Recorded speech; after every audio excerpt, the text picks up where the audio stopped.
Hello all of you, welcome back to my channel. मैं आज आप लोगों के लिए लेकर आ चुकी हूँ एक कलेक्टिव रीडिंग जिसका टॉपिक रहने वाला है कि आपके क्रश की करंट फीलिंग्स और करंट सिचुएशन क्या है। What are the current feelings and current situation of your crush.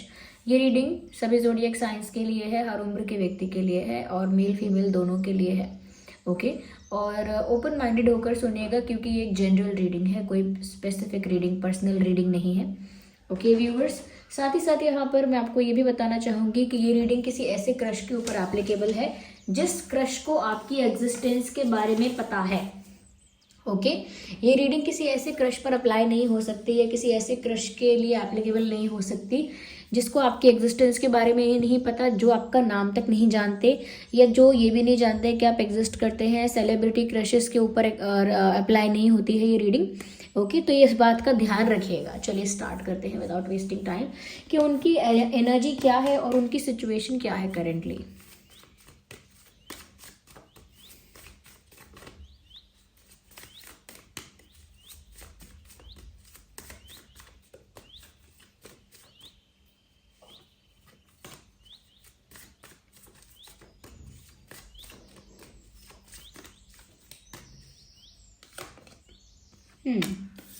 Okay थोड़ा अपने क्रश के बारे में आप सोच सकते हैं। मुझे यहाँ पर ऐसा भी लग रहा है व्यूअर्स कि आपके क्रश जो है ना, उनका जो नेचर है थोड़ा सा अग्रेसिव भी है। यानी कि आपके क्रश थोड़े से शॉर्ट टेम्पर्ड हो सकते हैं, जल्दी इरिटेट हो जाते हैं, जल्दी फ्रस्ट्रेट हो जाते हैं, जल्दी उनको गुस्सा आता है या छोटी बातों पर भी गुस्सा आता है। तो मुझे लगता है यहाँ पर कि आपके क्रश जो हैं कहीं ना कहीं थोड़े गुस्से वाले पर्सनालिटी हो सकते हैं। मेल फीमेल दोनों के लिए ही मैं ये बात कहूँगी। ओके यस, मुझे बहुत पॉजिटिव चीज़ें तो उनकी करंट एनर्जी में नहीं दिख रही। देखिए एक चीज़ तो मुझे लग रही है उनकी एनर्जी में कि व्यूअर्स कोई ऐसी सिचुएशन है जहाँ पर आपके क्रश विलिंगली रहना चाहते हैं। यानी कि कोई सिचुएशन ऐसी है जहाँ पर वो ऐसा दिखा रहे हैं या ऐसा प्रिटेंड कर रहे हैं कि वो फंसे हुए हैं, but the reality is by choice वो वहाँ पर है। जैसे मैं किसी के घर हूँ, किसी के घर जाऊँ, किसी फ्रेंड के घर जाऊँ और फ़ोन करके ये बताऊँ कि ये लोग मुझे आने नहीं दे रहे हैं, ये लोग बहुत इंसिस्ट कर रहे हैं कि आज यहीं पर रुको, यहीं पर डिनर करो, यहीं पर लंच करो, ये लोग इस वजह से मैं फंस चुकी हूँ, मैं इनका दिल भी नहीं तोड़ सकती, मुझे रुकना होगा। तो इसका मतलब ये है कि मैं दिखा रही हूँ कि मेरी मजबूरी है यहाँ रुकना। ओके मैं यहाँ फंस चुकी हूँ ऐसा दिखा रही हूँ, जबकि मैं तो जाना चाहती हूँ। बट इंटेंशनली सच में मैं यही चाहती थी कि मैं इनके साथ ज़्यादा समय बिताऊँ, इनके साथ लंच और डिनर करूँ, इनके साथ ज़्यादा बातें करूँ, वो मेरा इंटेंट वही था। तो यहाँ पर भी मुझे ऐसा लगता है कि आपके क्रश की सिचुएशन कुछ ऐसी है जहाँ पर वो ऐसा दिखाते हैं कि वो फंस चुके हैं। अब वो क्या फैमिली सिचुएशन है या कोई लव एंगल ऐसा है जहां वो सोचते हैं कि वो फंस गए हैं, या सोचते नहीं हैं, दिखाते हैं कि वो फंस गए हैं। और जबकि सच्चाई तो ये है कि वो बाय चॉइस अपनी मर्जी से वहां पर रहना चाहते हैं, कहीं फंसे नहीं हैं। पहली चीज तो ये। दूसरी चीज मुझे यहाँ पर ये लग रही है व्यूअर्स कि इनको मन ही मन किसी बात पर गुस्सा आया हुआ है, किसी इंसान पर, किसी सिचुएशन पर, किसी रीज़न से। डेफिनेटली मुझे लगता है कि आपके क्रश को करेंटली ऐसा लगता है कि मूड ऑफ है, थोड़ा सा एंगर है, अग्रेशन है, थोड़ा सा गुस्सा है। ये मुझे उनकी करंट एनर्जी और सिचुएशन लग रही है। किसी पर नाराज़गी है, ऐसा हो सकता है कि करेंटली इनका किसी के साथ झगड़ा हुआ है, किसी के साथ कोई आर्ग्यूमेंट हुआ है, कोई तू मैं हुई है, किसी तरह की वर्बल फाइट हुई है। तो मुझे लगता है कि वो गुस्से में है या उनका मूड ऑफ है। They are looking upset. Okay upset नज़र आ रहे हैं। तो व्यूअर्स थोड़े गुस्से में नज़र आ तो रहे हैं। किसी के साथ झगड़ा हुआ हो सकता है, फैमिली के साथ, फ्रेंड्स के साथ या कहीं और किसी और जगह पर।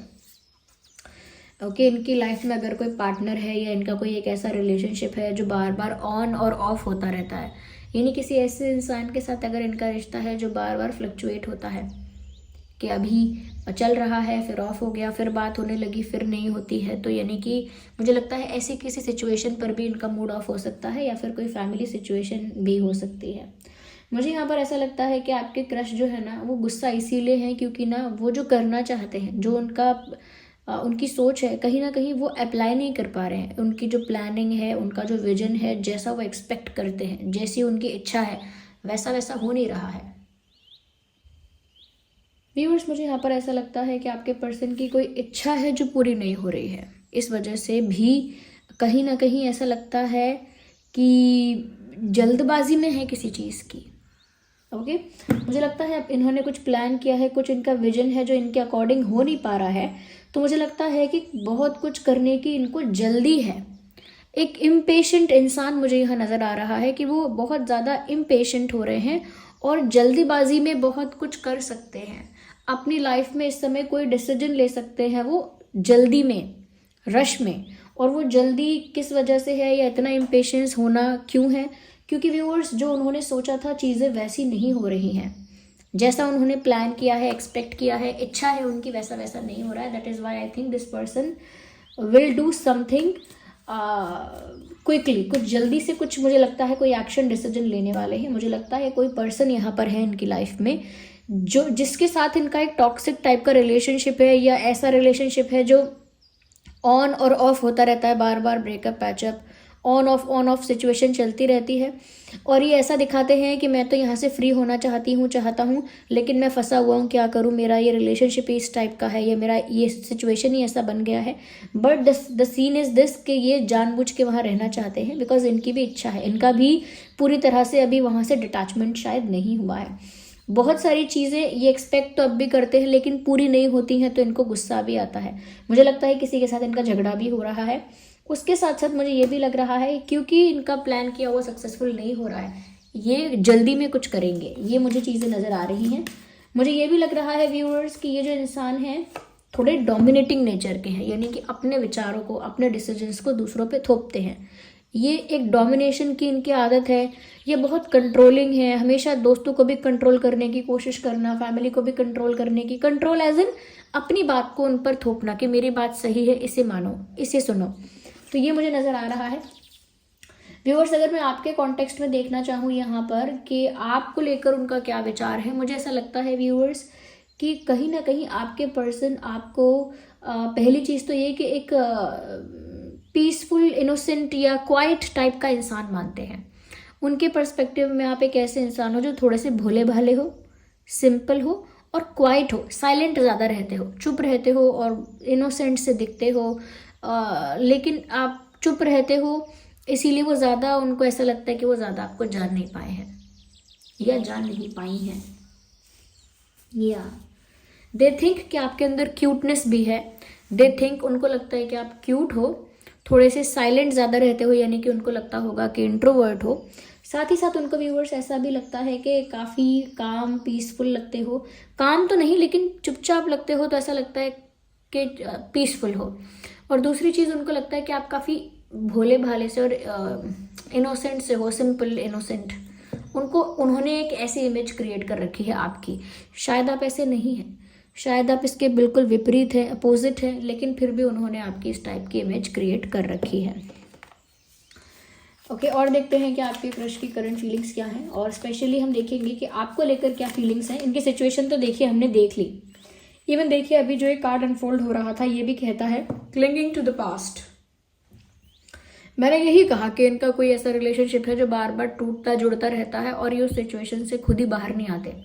यही व्यूअर्स, ये कार्ड इसी चीज़ को क्लैरिफाई कर रहा है जो अभी अनफोल्ड हो रहा था शफलिंग करने की शुरुआत में, कि ये खुद पास्ट में खोए हुए हैं, खुद पास्ट की चीज़ों में उलझे हुए हैं, खुद ही उसमें इन्वॉल्व हैं और कंप्लेन करते हैं कि मुझे पास्ट से मूव ऑन करना है।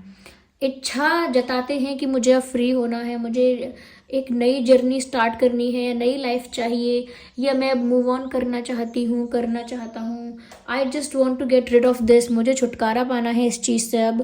तो वो खुद ही पास्ट में अटके हुए हैं। ओके, वो खुद ही पास्ट में अटके हुए हैं, ये मुझे यहाँ पर नज़र आ रहा है। और इस समय भी इनकी फीलिंग यही है कि ये दिखा करेंटली ऐसा रहे हैं कि मुझे निकलना है बाहर यहाँ से, लेकिन वो जानबूझ के वहाँ पर फंसे हुए हैं, बार बार उसी चीज़ के बारे में बात करते हैं, बार बार उसी चीज़ के बारे में सोचते हैं। और ये उनका कोई रिलेशनशिप हो सकता है जिसके 80% चांसेस हैं। जो रिलेशनशिप जुड़ता टूटता रहता है, स्टेबल नहीं है, टॉक्सिक, मैंने बोला ना, हो सकता है इस टाइप का ही है।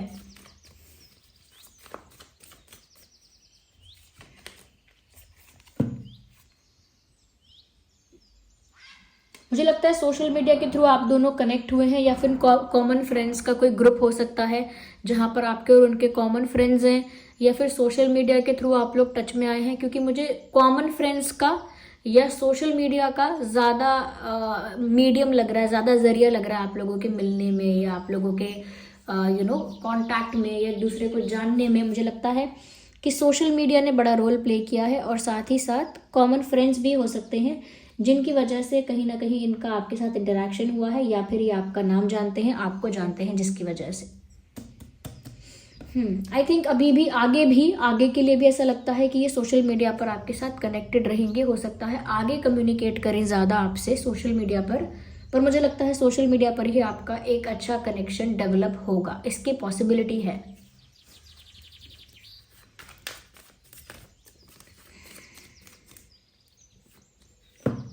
I need one card, not two. So that is why I have to shuffle again.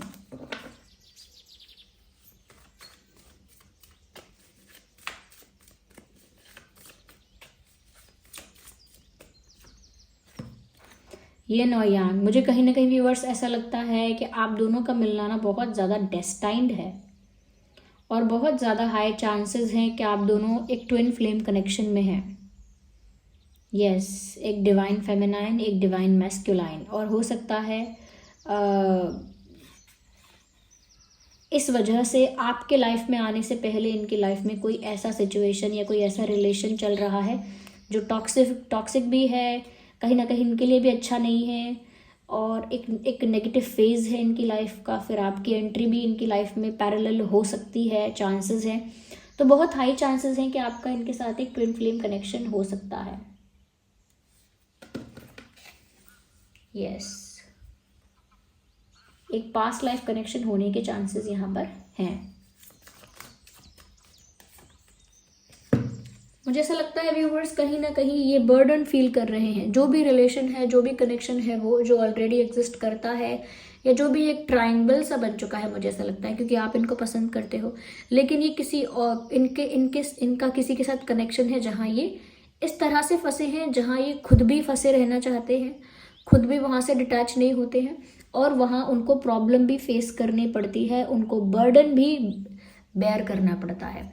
मुझे लगता है किसी तरह का प्रेशर, किसी तरह का बर्डन, किसी तरह का ऑब्लिगेशन उन पर है, किसी तरह का टर्म्स एंड कंडीशंस, और किसी तरह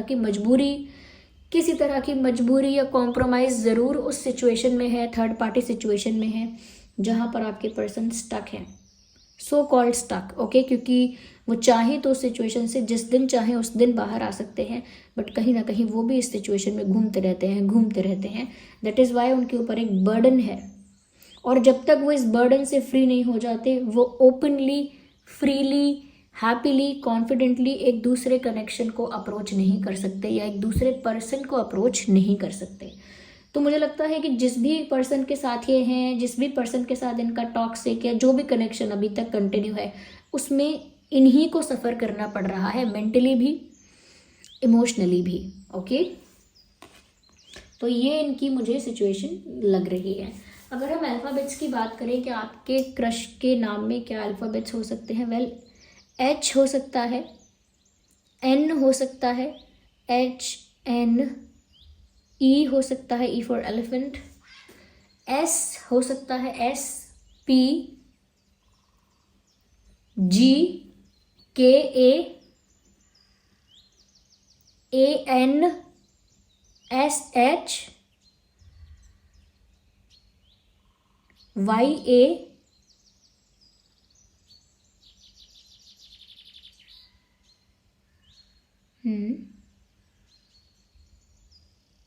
यू, यू एल,